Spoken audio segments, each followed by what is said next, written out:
Good morning, students. I am here to welcome you again to my lecture on basics of fluid flow. This is the second lecture of the first module, or first lecture of the first module, and we have calling this lecture title as local deformation and rotation rate. The objectives of the today's class. We will be discussing on the conceptual framework of how local deformation and rotation rates can be seen or visualized, the material line and their kinematics in two dimensions. We have chosen deliberately two dimension to make to be for the sake of brevity of the students and to make the mathematics slightly simpler as compared to the other cases. And the third point is of the today's lecture is to visualize or evaluate how to evaluate instantaneous strain rate and rotation rates of the infinitesimal material line. Now, this lecture is based on the lecture notes which I have already shared with you, and you can read them, and it will be better that if you read the lecture notes first and then see the presentation. So in this part we will be using a new concept which might have not studied yet, that is the material line or timeline, to show you or visualize how the deformation and rotation takes place in fluids. Now let me introduce more on material line or timeline, which is sometimes called as timeline in literatures. And these are the similar lines like street line, path line, and streamlines. These are also one kind of a line, but they are much simpler to the other three lines. Now, the definition goes like this: that it is an arbitrary chosen set of fluid particles lying on a curve drawn in the flow domain at a given instant of time. Now, the words to be marked is the arbitrary choice of fluid particles to any curve drawn. There is no specific hint on what curve needs to be there. Neither but it specifies that it is at an instant of a time. That means as the time progresses, this line might change or evolve. So we so that means this timeline or a material line is basically an instantaneous quantity, and so let me explain more what is a time material line. So the material line is a set of or locus of fluid particles which are there on on any curve.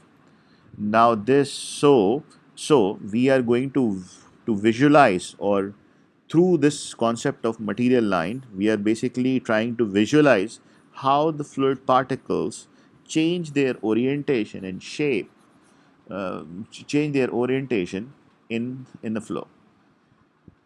So we are going to use this concept of material line for that. Now, so the first thing which comes to our mind is what happens to a material line with the passage of time. That is what we are going to show you in the first part of this lecture. So as you can see that there is a kind of a flow which is going around with the blue, and I have deliberately taken a straight line at time instant t1 and shown with the respect of a black line. Now let me show you what happens to this line. So as you see that this line changes its size,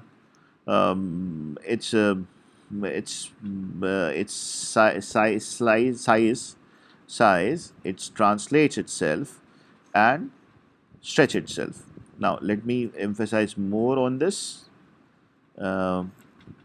Is that so now let me take one thing by one. So how does it translate itself? Because if you concentrate on the dots which I have shown with the pink, and concentrate on the lower dot, the length the lower dot has traveled to another position at time instant t is equal to t2 and displace itself longitudinally longitudinally by a length of L12. Now this length, so therefore it has translated itself, this line, all the particles on this line have translated, have moved. That means they have moved but without any rotation. Now, the second part is that how this line has rotated is that if you mathematically say that this line was initially inclined at an angle of theta 1 at time instant t1, it has changed its orientation with respect to the horizontal x-axis as to theta 2. Now this, since theta 1 is not equal to theta 2, therefore their line has rotated itself. Now this line has also stretched itself. Now if you see the vertical length of this line only, you can see by the total length also, but I have just taken as example as the horizontal, the vertical length. The vertical length of this line has changed from h1 to h2, and since h2 is greater than h1, we can safely say that the line has stretched itself. So it has longitudinal stretching. So it shows that the line has longitudinal stretching. Now it could have deformed. I could have taken an example where it could have deformed itself.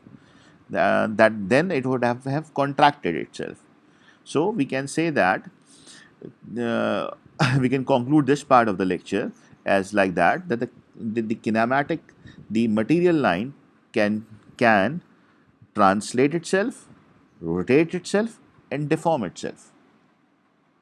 So again, any material line can basically translate itself, rotate itself, and deform itself, either in the longitudinal direction, either by straining or stretching, longitudinal stretching, that is straining, or by longitudinal contracting. Okay.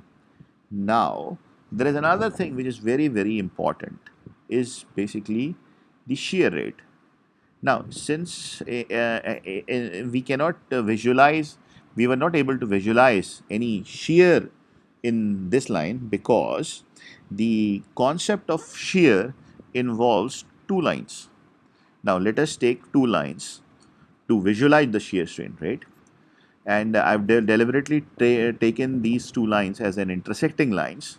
So, the line 1 is the black line and line 2 is a pink line.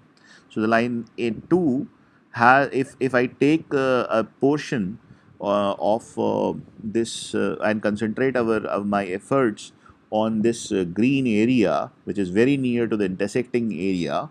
So let these lines intersect at point O, and if this area is a very, very small area, then if I enlarge this, it shows that there is a line AC and there is a line DB which is intersecting at point O. The the AC might rotate itself by the velocity angular rotation rate of OA, and BD might rotate itself with an angular rotation rate of OB itself. Now, now comes the main picture. Now what happens in two scenarios? Either these rotation rates are equal and either or the rotation rates are not equal. Now suppose if the rotation rates are equal, what will happen? It will happen like this. If since the rotation rates are equal, these two lines will will just rotate itself. It will not deform. But if the rotation rates are not equal, then what it happens is something like this. So the angle, notice the change in angle of OA with respect to horizontal axis and the change in angle of OB with respect to the horizontal axis. Or you can also try to visualize the angle AOB, and in the first case, like which is this one, you can see that the angle OAB is nearly 90. If the rotation rates are equal, the angle still remains nearly 90. the angle OAOB I am talking about, and they are so it's still nearly still 90. But if I change the angular rotation rate of OA and OB are not equal, and suppose that OA is greater than OB, then what happens is something like this. So OA has moved lesser, while OB has moved larger. Because the rotation rates are not equal, so obviously one will move faster in time, and the other one will not be able to move faster in time.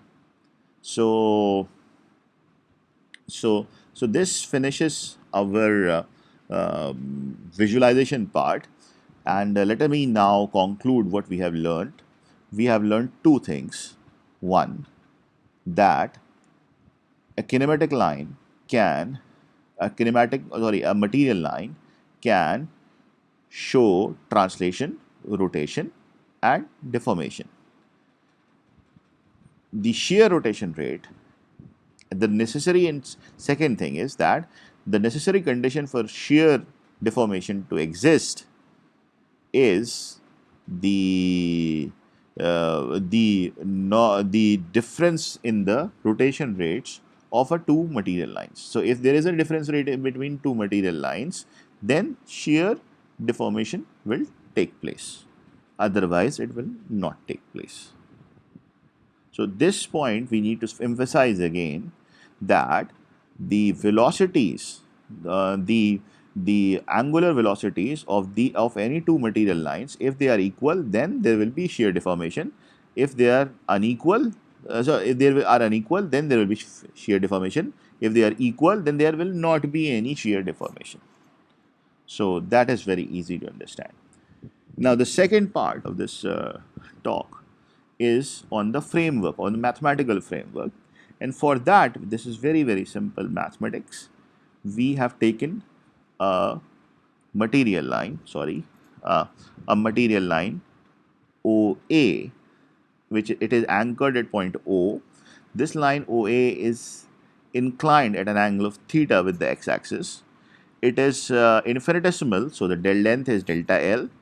In OA has a length of delta x. The component of delta L in x direction is delta x. The component of delta L in the y direction is delta y. I have taken the defined another set of unit normals, which I have calling as n and t. These unit normals are basically perpendicular and um, tangential to the vector OA. So it is basically aligned with the vector OA. So one direction is tangential direction to it, and the other is the normal direction. So I have also written as the t cap and the n cap over there. Now the velocity, I have taken the velocity vector is being written as u naught I and plus v naught j. That means the velocity at point O is u naught and v naught. Now since the velocity fields are two-dimensional in nature, so that means the velocities u and v, u naught and v naught will be functions of u and v will be functions of x, y, and z. So in the neighborhood of point A, point O, the velocity will change with x, y, and t. Now using the Taylor series expansion, I can write down this velocity u, which is in the neighborhood of point O, as given by this term. So there can be higher order terms, but we first concentrate only our efforts on the first order terms. And these expressions are given over here. So this is just a simple Taylor series expansion, so it's a multiple function of x and y. So we are expanding in both the directions. Now this comes. This is the interesting part. Now since if we want to calculate our infinitesimal longitudinal strain rate, instantaneous strain rate of OA. So now this strain rate we are talking about is basically the instantaneous infinitesimal material line. So this strain rate is calculated with the help of an infinitesimal material line, which is anchored at O and oriented at theta. Okay. Now this infinitesimal deformation or the instantaneous strain rate longitudinal strain rate will be due to the relative velocity difference, relative velocity in the direction of relative velocity between point A and O. Now, if you want to stretch this vector OA in its direction, you need to put a force in the same direction. So, therefore, we are going to calculate the vector part which is the component of this vector OA in the tangential direction for this one. So now, so O and A. So therefore, the epsilon OA or epsilon theta is basically the relative velocity in the direction of t cap. Now, what is this t cap? T cap is the tangential direction in the direction of OA. So, taking the dot product of the relative velocity with t basically gives me the component of that velocity, component of the relative velocity in the direction of t. Similarly, if we want to rotate a line OA, obviously we need to, if it is anchored at some point, so that means there must be a relative velocity between A and O in the perpendicular direction to move this, to rotate this. So that is so we have used that same definition, and we have defined that omega OA or omega theta is just the perpendicular, the component of the velocity in the normal direction. So we have taken the relative velocity dot n cap. So what does this means? Again, because dot product gives you the component in that direction. Now, since n is the normal vector, it's a unit normal, so it will give you the, and t in both are unit normals, so it will give you the component of that velocity in that direction. Okay. So, as you can see that the velocity, what is responsible for stretching or contracting is the relative velocity in the tangential direction. What is the responsible for rotating this material line is the normal vector, normal relative velocity, component of the relative velocity in the normal direction. So that is one thing which you need to remember. Now, completing the simplification. Now, the PDF lecture notes which which I have already shared with you have all this in detail, but I'm just trying to give you the focus of this, and I am just trying to have the explain the fundamental expressions on this. Now, so omega theta is del v by del x cos square sin theta cos theta term. So it has partial derivatives and epsilon theta. So epsilon theta gives you the longitudinal strain rate, and the omega theta gives you the rotation rate of any material line, infinitesimal material line, which is anchored at some point and which is at some point angle of theta. Now, why I have removed the mention of either point O or A from whole of this this expansion is that because since the choice of point O and A were arbitrary in nature, so it is now no longer needed. So we can drop that. Now del V by del X. So that means if you see this expression in detail, um, so cos square theta, sin theta, cos theta, and sin square theta. So these are the trigonometric parts which is there. Now these are all functions of theta. So therefore, that means that omega theta and epsilon theta both are functions of theta. That means it will be dependent upon the orientation. So that means sometimes the longitudinal strain rate of a vector of a line perpendicular in the x direction, in the y direction, will be different from the expression for the longitudinal in the x direction will be different from the y direction, which both will be different from the 45-degree. That means the mid plane. Okay. For it will depend on the rotation. The rotation also for the expression for the rotation will be different for a line which is parallel to x-axis, a line which is parallel to y-axis, or which is a line at the 45 degree, inclined at 45 degrees. So all will have different expressions. So that means that is what we mean by the orientation depends upon the theta. Now it also depends upon the local partial derivatives of the velocity. So that means the velocities which are in the x direction, or the variation of the velocities in x and y direction, will also take will also be is also important. Now you can see that. So that is what we want to show to you. Now suppose, now since this is if you see that sine theta cos theta, you can or I write it as a double angle formula, 2 sine 2 theta, and sine square theta and cos square theta also can be written in terms of square values, and you can like some function of sine square theta. So it can become a quadratic term in either sine or in the other cosine. So if since we are able to reduce it, we can reduce it to that. So that means that they are periodic in pi. That means that the function will repeat itself with the value of pi. So you can test it by this way also. You can put instead of theta, you can put pi plus theta. Okay, so that is okay. So that will be there. So let me conclude. So I have already made the conclusions. Periodicity in pi. So that means the line OA, the rotation rate of OA will be equal to OC, and the rotation rate of epsilon OA. So the rotation rate, as you see that of a line is always same. So and it is periodic in theta. Plus it depends upon the longitudinal and the shear rates depend upon theta. They depend upon the partial derivatives of velocities in the space. We will be using these functional forms which I have already shown to you of longitudinal and the rotation rate in our next classes. So please go through it and read these lecture notes. So thank you.